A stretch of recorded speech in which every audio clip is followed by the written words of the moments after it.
Actualmente en el mundo lo ponen en cuarto lugar después de mama, colon, recto y pulmón, en el mundo.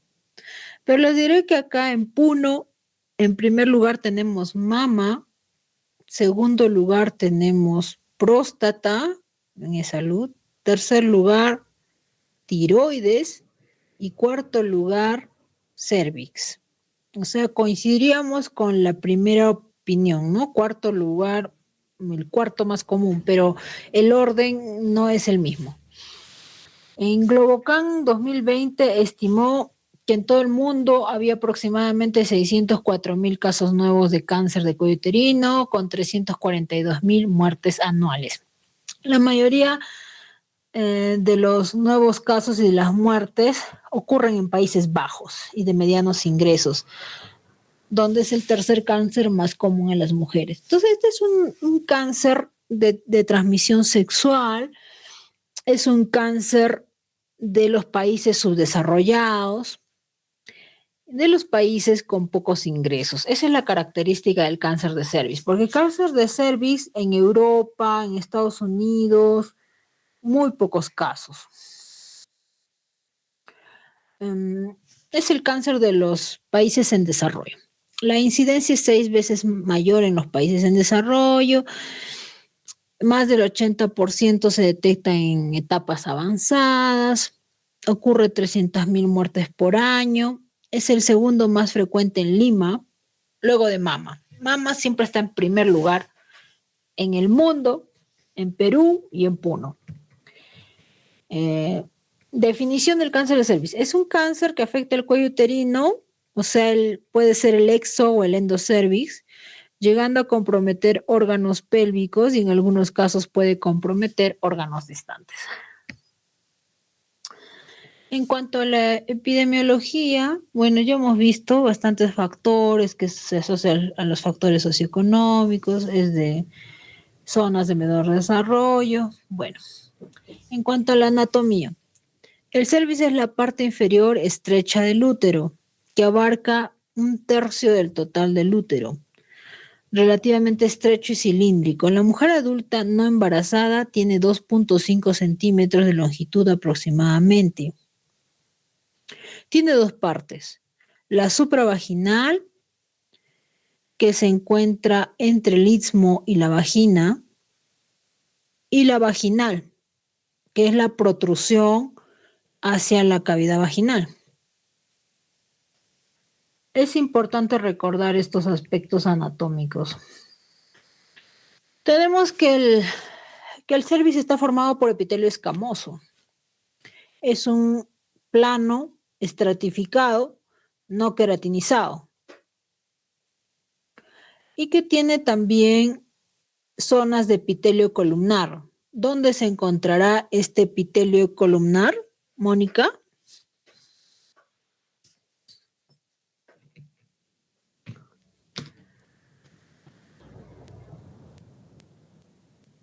No estoy segura, doctora.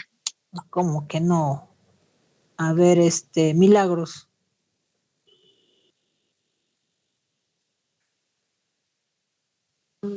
Sí, doctora. El epitelio columnar. No recuerdo, doctora. El epitelio columnar está en el endocervix. El epitelio escamoso es el que está en el exocervix, ¿no? O sea, en la parte que protruye hacia vagina. Y el epitelio columnar se encuentra en el endocervix, o sea, es el epitelio que está hacia adentro del útero, el que ingresa y limita con el istmo. Entonces, hay una zona muy importante y que todos los ginecólogos siempre la toman en cuenta, que es la unión escamocolumnar, o sea, donde se une el epitelio columnar con el epitelio escamoso. Esa es la zona más importante, porque esa es la zona susceptible del HPV, de la transformación por el HPV hacia un cáncer.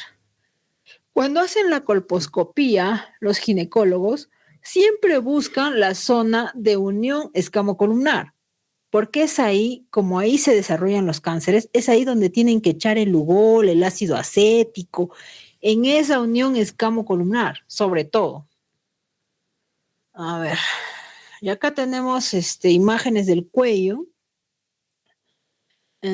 Como pueden ver en la primera imagen, tenemos el orificio cervical externo. Existe un orificio cervical externo y un orificio cervical interno. ¿Qué es el ectropion? ¿Qué es el ectropion? ¿Alguien sabe?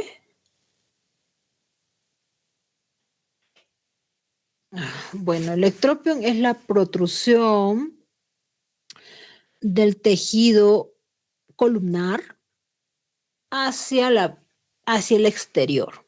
Entonces tenemos el tejido columnar que se encuentra dentro del cérvix, que no debería tener contacto con vagina. Y tenemos el exocervix, que es el epitelio epidérmico, ¿no? El plano estratificado. Entonces, cuando hay muchas agresiones, de repente la unión escamocolumnar no está tan adentro, sino está hacia afuera. Este epitelio se llama ectropion, o sea, la salida del escamo columnar, del columnar, del cilíndrico, hacia el exterior. Entonces se va a ver en el cuello como una zona rosada alrededor del orificio cervical externo, se va a ver una zona rosada y el resto es una zona, podríamos decir, más pigmentada, casi roja, y la zona de ectropion es rosadita, que corresponde al tejido cilíndrico, al columnar. Cuando esta zona de epitelio columnar, o sea, ectropion, dadas las características de la vagina, que es ácida, van a hacer que este tejido se defienda de los ácidos o de repente las infecciones, y va a formar una capa de tejido epitelial, de tejido epidérmico, o sea, plano estratificado, encima del ectropion. A eso se le llama metaplasia escamosa. Entonces, ¿qué es la metaplasia escamosa? Es la formación de tejido plano estratificado en el epitelio columnar. Esa es la metaplasia escamosa.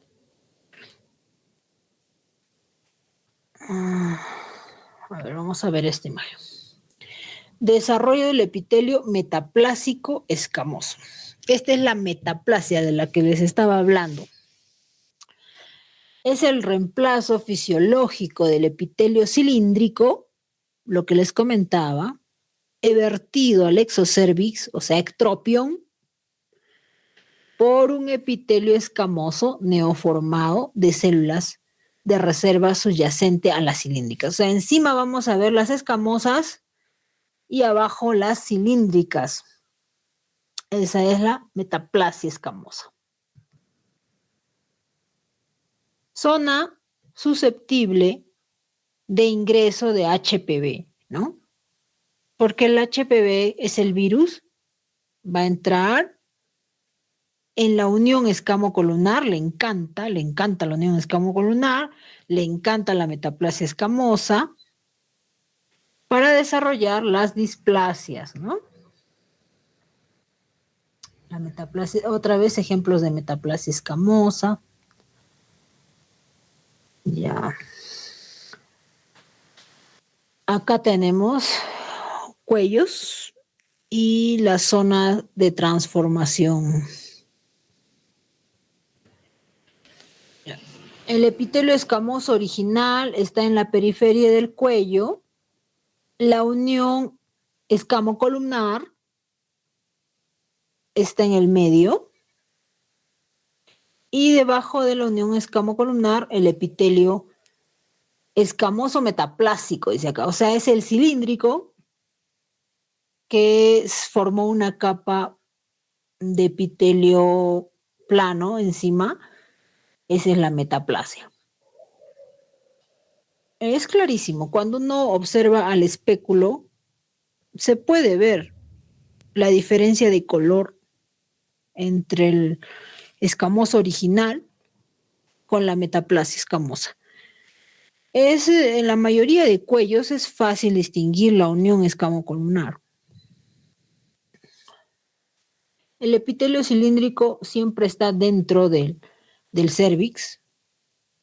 Tenemos el orificio cervical externo y la zona de transformación. La zona de transformación le llaman a esa metaplasia escamosa. No es la zona de que debajo de la unión escamocolumnar, susceptible de transformarse de epitelio cilíndrico a escamoso. Entonces, en la historia natural del cáncer de cuello uterino, tenemos que en el epitelio columnar hay una transformación a metaplasia escamosa. Y ahí hay un medio ácido de la vagina. Esta metaplasia puede quedarse en una metaplasia fisiológica que luego va a dar una zona de transformación típica, o sea, benigna, ¿no? Y este epitelio escamoso normal se va a volver en bien diferenciado. O sea, la metaplasia escamosa se va a convertir en un epitelio escamoso bien diferenciado. Eso es lo que puede ocurrir. Pero también puede ocurrir lo malo. Puede ocurrir que la metaplasia escamosa esté en contacto con el virus del HPV y produzca una metaplasia atípica. Y esta metaplasia atípica va a empezar a desarrollar la displasia. Ocurre la displasia leve, moderada, severa, y luego el cáncer in situ y el cáncer invasor. 80-90% de los casos son diagnosticados, se han identificado el ADN transcrito y los productos del HPV.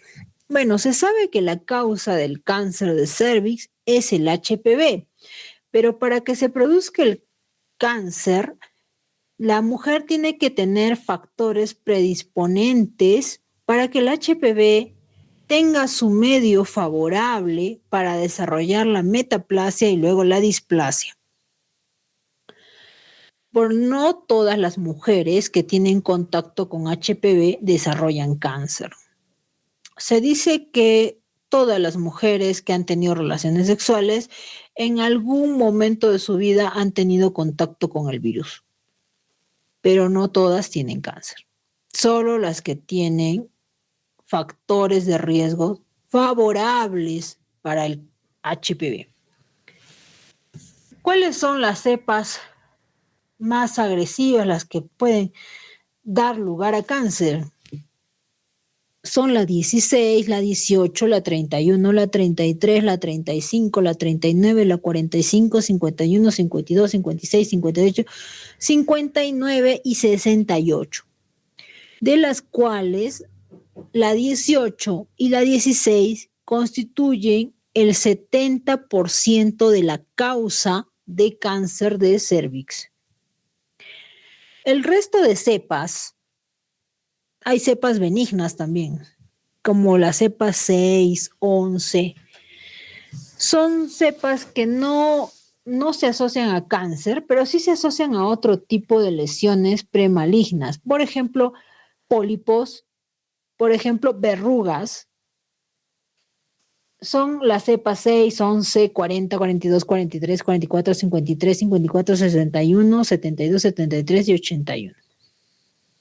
Las más frecuentes, la 6 y la 11, causantes de las verrugas vulgares, causante de eso.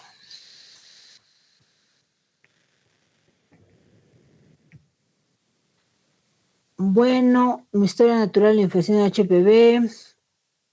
Tenemos un cervix normal, luego hay una infección persistente por HPV, va a dar lugar a la displasia leve, a la displasia moderada, a la displasia severa y luego al cáncer. Lo que sí se sabe es que la displasia leve no siempre va a pasar a la displasia moderada. Tenemos un tiempo, tenemos 6 meses de tiempo. Si encontramos un NIC1, o sea, una displasia leve, vamos a volver a tomar un Papa Nicolau en 6 meses, que es el tiempo en que el HPV puede desaparecer. Entonces algunas tienen NIC1, se les hace un control después de 6 meses y ya no hay nada. Solo unas pocas mujeres van a llevar el desarrollo a la displasia moderada. Y de la displasia moderada ya no hay regreso. El NIC1 puede regresar todavía a la normalidad, pero el NIC2 ya no regresa a la normalidad. Avanza a NIC3, luego cáncer in situ, luego cáncer invasor. Algunos pacientes con displasia leve pueden también ser tributarios de crioterapia. De repente algunas asustadas, miedosas o también desconfiadas de que pueda avanzar hacia una displasia moderada o severa, pueden someterse a crioterapia para las lesiones leves. Bueno, es un poco de anatomía. A ver, lesiones escamosas. Los NIC. Los NIC, o más conocidos como LIE. LIE o NIC es lo mismo. LIE se refiere a lesiones epiteliales de bajo grado, alto grado. NIC, lesión intracervical, grado 1, leve, 2, moderado, 3, severo. Más o menos, ¿cuánto tiempo demora en desarrollarse el cáncer de cervix? Se ha visto que toda la progresión, desde que entra el HPV a la metaplasia, de la metaplasia a la displasia, al cáncer in situ, cáncer invasor, ocurren entre 10 a 15 años. Los NIC, que son las lesiones precancerosas, sabemos que los NIC1 van a regresar, pueden regresionar a la normalidad. En cambio, a partir de los NIC2 no. En cuanto a las lesiones de alto grado, entonces llamamos LIE de bajo grado al NIC1 y llamamos LIE de alto grado al NIC2 y al NIC3. Estos comprometen 2/3 de la totalidad del epitelio. Entonces, así sabes que es NIC. Vas a saber que es NIC1, NIC2, NIC3, de acuerdo al compromiso de la totalidad del epitelio. Si es 1/3 el comprometido, entonces será NIC1. Si es 2/3, ya pensamos en NIC2 o NIC3. Los NIC2 y NIC3 van a ser más frecuentes en mujeres de 30 a 40 años. Los NIC1, en cambio, en menores de 30 años. Buenos términos. A ver qué hay acá. NIC1, NIC2. Ya. Tenemos entonces tipos histológicos del cáncer de cuello uterino. Tenemos el carcinoma de células escamosas, que constituye el 75% de todos los cánceres del cuello uterino. Y tenemos el adenocarcinoma, que está entre el 15 a 25% de los casos.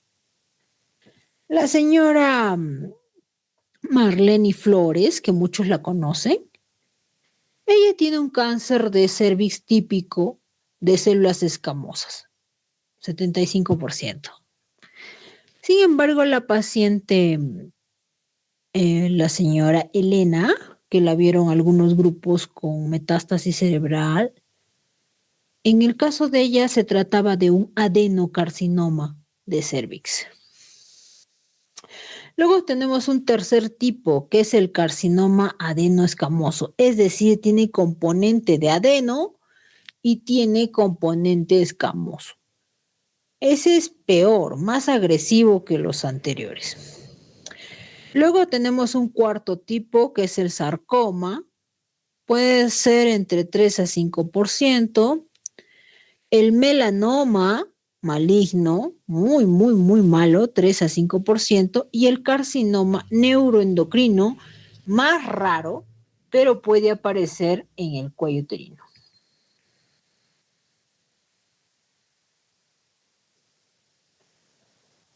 Algunos otros subtipos que podemos tener son el subtipo del adenocarcinoma, mucinoso, cuando hay bastante moco, endometrioide, más relacionado a endometriosis, a factor hormonal. Células claras, raro, pero no imposible. El seroso es el más común y el mesonéfrico.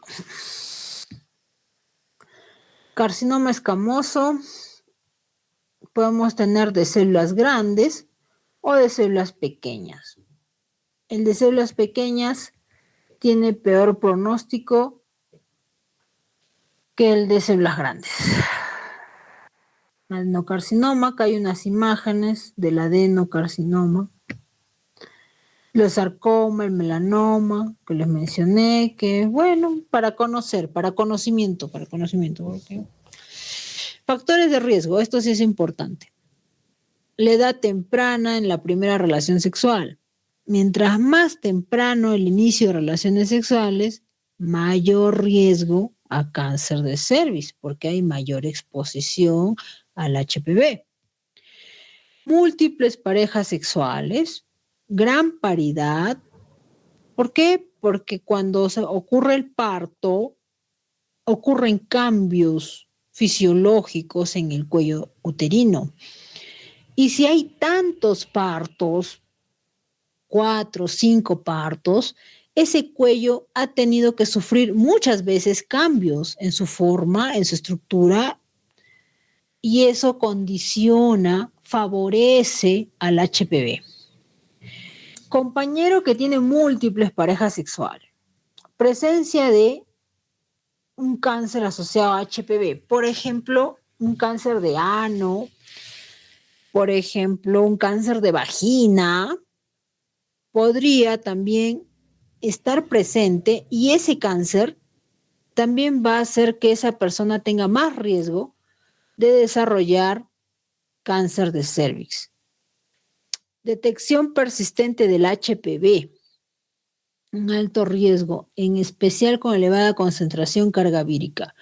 Claro, si yo detecto por reacción en cadena de la polimerasa HPV y en un año vuelvo a hacer el control y sigue habiendo HPV, quiere decir que el HPV se está quedando persistentemente, que no se ha ido. El HPV tiene de tiempo para irse 6 meses.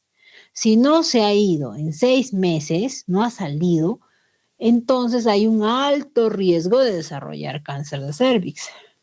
Exposición a anticonceptivos orales y al tabaco. ¿Por qué? Porque tanto el anticonceptivo oral y el tabaco alteran la fisiología de la mucosidad del cuello uterino.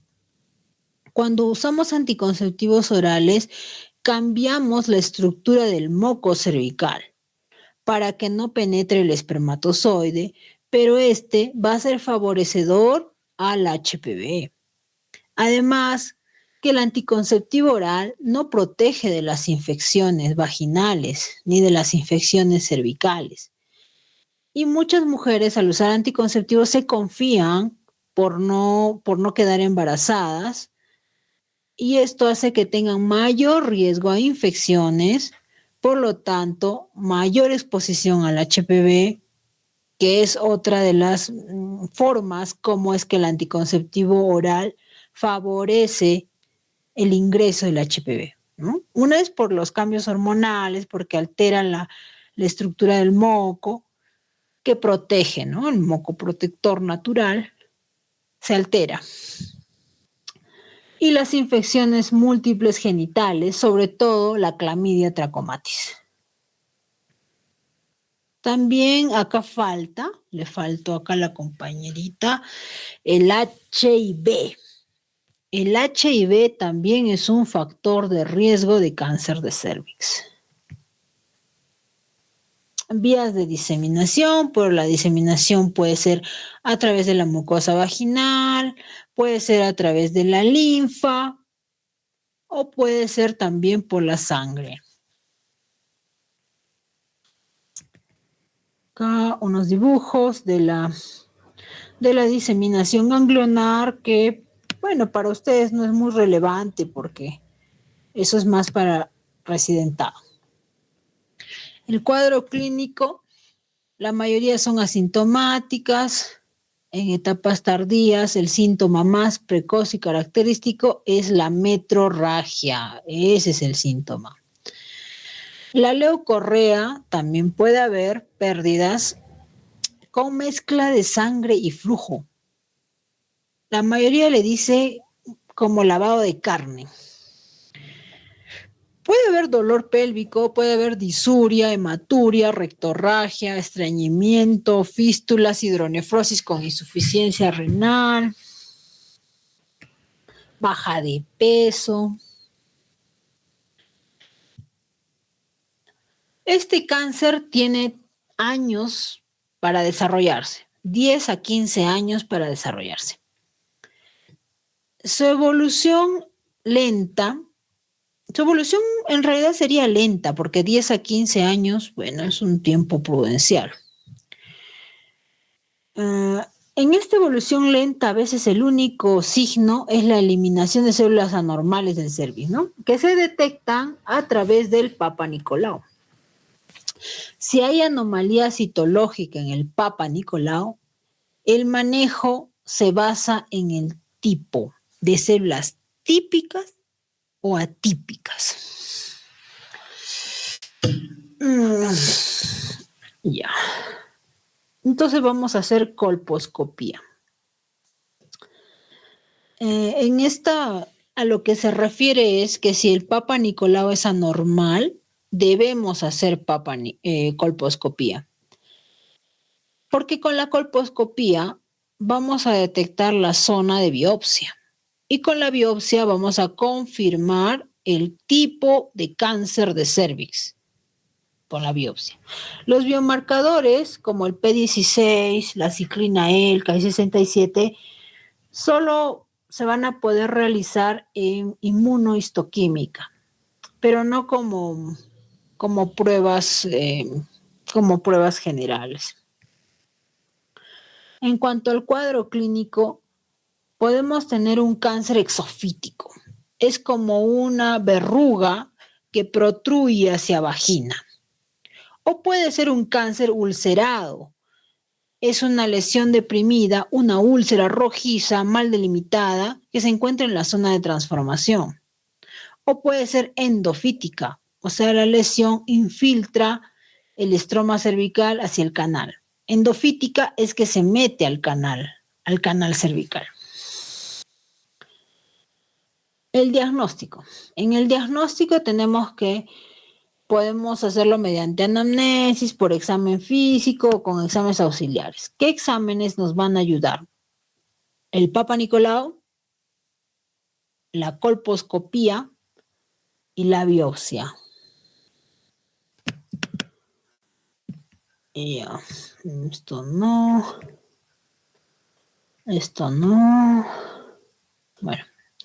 Bueno, ¿cómo hacer el Papa Nicolau? Ya eso ustedes lo han aprendido en ginecología o lo van a aprender en ginecología obstetricia. ¿Cómo se hace el Papa Nicolau? Ya eso no es materia de nuestro aprendizaje. ¿Cuáles son las limitaciones del Papa Nicolau? Se sabe que en el Perú, bueno, que a nivel del mundo, la sensibilidad del Papa Nicolau es baja, o sea, 60%. De 100 mujeres, solo 60 pacientes que son positivas van a salir positivas en Papa Nicolau y 40% no van a poder ser detectadas por Papa Nicolau debido a la mala muestra. Puede ser mala toma, puede ser mala fijación de la muestra, mala distribución de la muestra. Eso podría hacer que falle la captura del positivo. En el Perú, la sensibilidad llega a 30%, lo que quiere decir que es mucho más baja que a nivel mundial. Por lo tanto, lo recomendable sería unir el Papa Nicolau a una colposcopía para aumentar la sensibilidad a un 80-90% o tomar más tomas de Papa Nicolau para aumentar la sensibilidad. Ahí está el espéculo, la lámina, el cepillo. Ya. Avanzaremos más.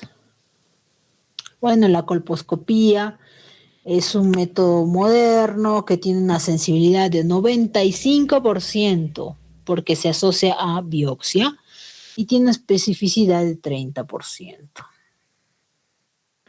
Indicaciones para la colposcopía: un cuello sospechoso, citología que muestra, o sea, un Papa Nicolau que nos dice que tiene cáncer, entonces debemos hacerle colposcopía para delimitar mejor la zona.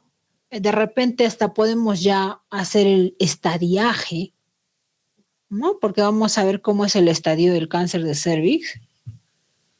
Para lesiones NIG 1, NIG 2, NIG 3, infecciones por papiloma. Bueno, así se ve en la colposcopía. Vamos a avanzar. Bueno. Y el IVA.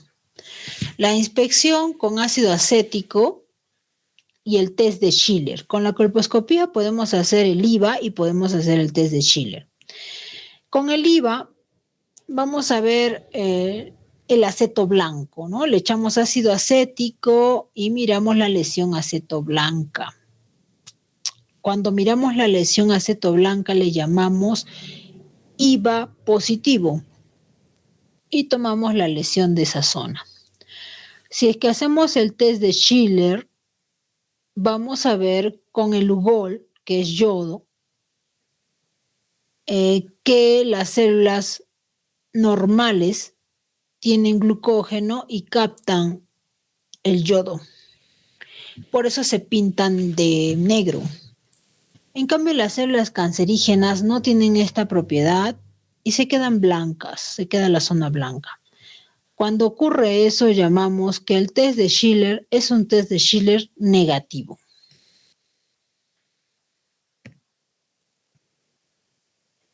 Bueno, esto es de colposcopía.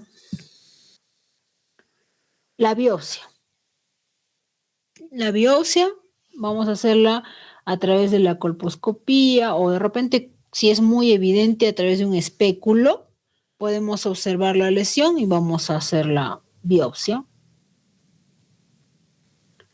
macroscópicamente.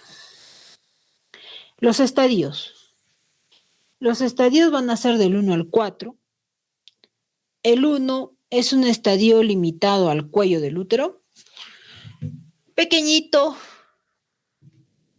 yo diría detectable solo con colposcopía, el estadio 1, porque el 1A va a ser dividido en 1A1 y 1A2. El 1A1 es aquel menor de 3 milímetros y menor de 7 milímetros.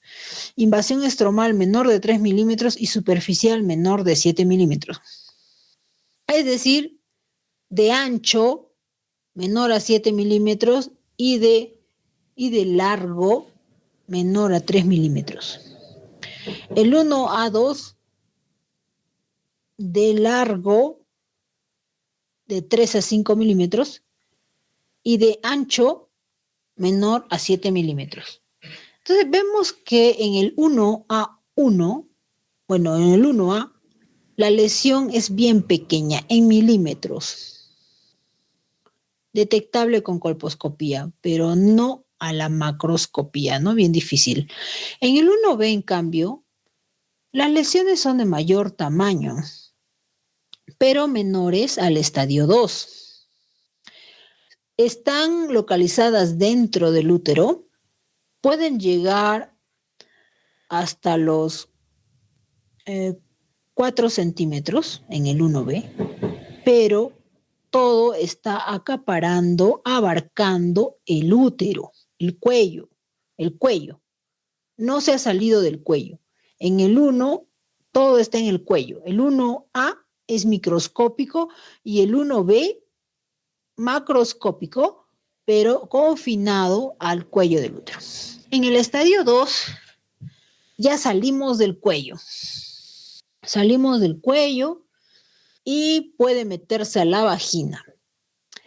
En el 2A no están afectados los parametrios y en el 2B están afectados los parametrios. ¿Alguien me puede decir qué son los parametrios?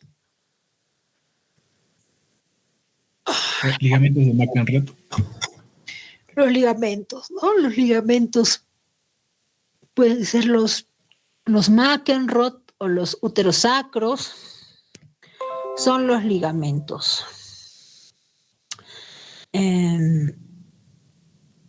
Entonces, en el 2 tenemos que el cáncer se ha salido del cuello. En el 2A, acá no lo ponen, pero la verdad es que el 2A puede llegar a tercio superior de vagina. O sea, se sale del cuello y agarra vagina. Y el 2B es el que agarra vagina y agarra parametrio. El 2B. El 3 ya llega a la pared pélvica. En el 3A se extiende a tercio inferior de vagina, claro. A los 2 tercios inferiores de vagina. El 3B, extensión hacia la pared pélvica o hidronefrosis del riñón, funcionalmente anulado. Bueno, el 3A es el que pasa el tercio superior de vagina. El 3B llega hasta la pared pélvica, es decir, pared pélvica se refiere al hueso. Se refiere al hueso ilíaco, a eso, a la pared pélvica. ¿Cuál es la pared pélvica? El hueso. Y el 3C, que acá no lo colocan porque creo que ha sacado otra clasificación esta señorita, pero el 3C es ya cuando hay hidronefrosis. En el 4 tenemos que es la metástasis, sale del órgano. En el 4A se va a órganos adyacentes, o sea, el 4A va a ser vejiga o recto. Y el 4B a distancia, ¿no? Pulmón, hígado, cerebro.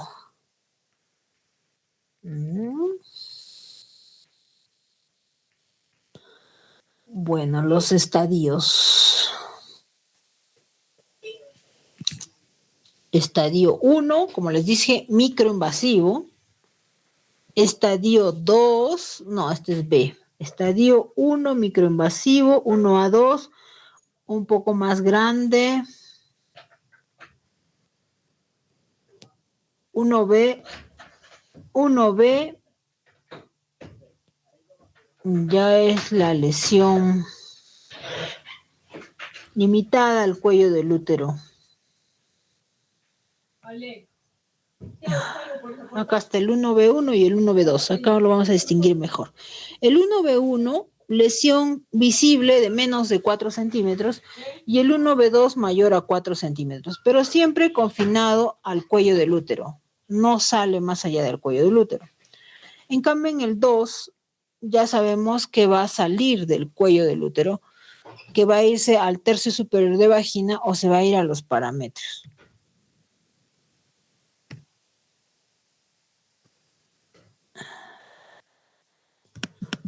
al tercio superior de vagina o a los parámetros. Y el 3, que les decía que es a la pared pélvica, ¿no?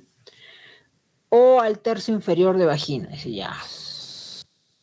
El cáncer se ha extendido a la pared pélvica o al tercio inferior de vagina o produce hidronefrosis. Acá vemos la extensión hacia la pared pélvica. Como ven, va hacia el hueso. Ahora, un estadio 3 también se considera al compromiso ganglionar. Cuando hay compromiso de ganglios obstructrices, ganglionar, simplemente ya es un 3. Es un 3B. Cuando tiene compromiso ganglionar es un 3B. ¿Se acuerdan que les hablaba del 3B del carcinoma inflamatorio de la mama? Que era 3B, igual en el cáncer de cervix, el 3B es el que tiene ganglios. A ver.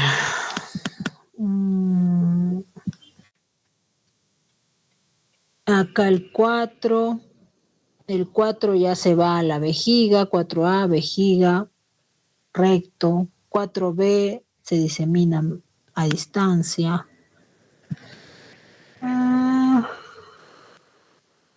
Bueno, el pronóstico va a depender del estadio, ¿no? Si tenemos un carcinoma in situ, la sobrevida es de 100%.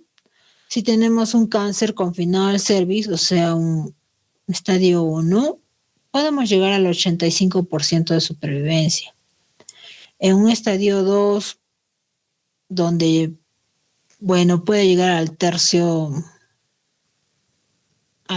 superior de vagina, es superior.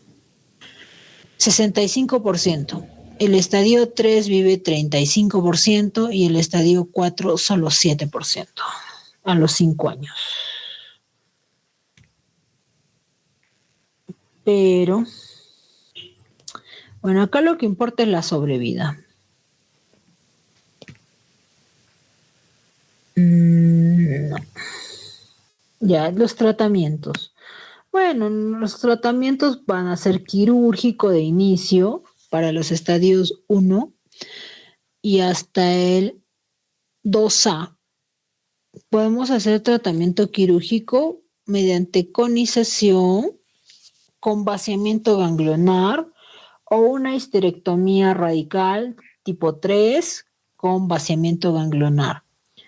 Para los estadios a partir del 2B ya no va cirugía, va radioterapia con quimioterapia de elección concurrente en el 2B, en el 3A, en el 3B, en el 3C, en el 4A. Radioterapia con quimioterapia y solamente en el 4B, quimioterapia sola paliativa.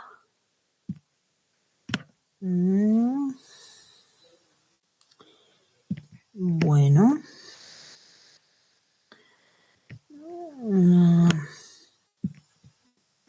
A ver. ¿Cómo hacemos la prevención? Esto sí es importante. La prevención primaria la vamos a hacer a través de las vacunas. Tenemos hoy en día la Cervarix, la Gardasil, que nos protegen contra las cepas 16 y 18, y la Gardasil también actúa sobre la 6 y la 11 que producen verrugas, ¿no? Verrugas anogenitales. La Gardasil 9 cubre mayor cantidad de cepas, solo que no es gratuita en nuestro país, pero tiene mayor cobertura. Las vacunas aprobadas por el Ministerio de Salud y que se aplican gratuitamente son la Cervarix y la Gardasil, ya que van a tener una cobertura de 70% de las causas de cáncer. Entonces, si una mujer de 11 o 12 años ha sido vacunada, pues sabemos que tiene una protección de 70%. Va a haber la posibilidad de un 30% que pueda tener un cáncer por otra cepa. La Cervarix se coloca en mujeres. La Gardasil, gracias al espectro que tiene de coberturar las cepas 6 y 11, que son las que producen verrugas anogenitales, puede colocarse también en varones. La Gardasil 9 también en varones y mujeres. Para prevenir en los varones tanto las verrugas como el cáncer de ano y el cáncer de pene, que son producidos por HPV. Esto también es importante. ¿Cuándo se debe realizar una mujer el Papa Nicolau? Se debe realizar, algunos dicen, al año del inicio de relaciones sexuales, y otros consideran que sería mejor entre el año y los 3 años posteriores al inicio de las relaciones sexuales. Ya que antes de este periodo todavía no se va a detectar el HPV. Tenemos la prevención secundaria, ya se hace con Papa Nicolau, con IVA, con colposcopía, con test de PVH. La prevención, bueno, estamos haciéndola con la vacuna, la prevención primaria, y la prevención secundaria mediante Papa Nicolau, colposcopía, IVA. Y si hay las posibilidades económicas, test de HPV en cadena de la polimerasa.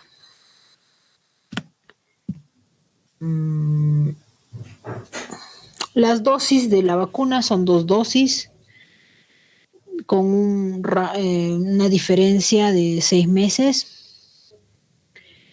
Recomendado en las niñas hasta menos de 15 años. No significa que las mujeres mayores no puedan ser vacunadas. Sí pueden ser vacunadas mientras no hayan iniciado sus relaciones sexuales. La cobertura de la vacuna va a ser mucho mayor. Pero si ya esta mujer tuvo exposición al HPV, la efectividad de la vacuna va a ser mucho menor.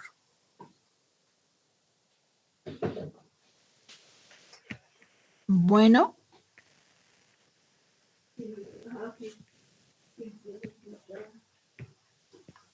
Acá terminamos cáncer de cervix.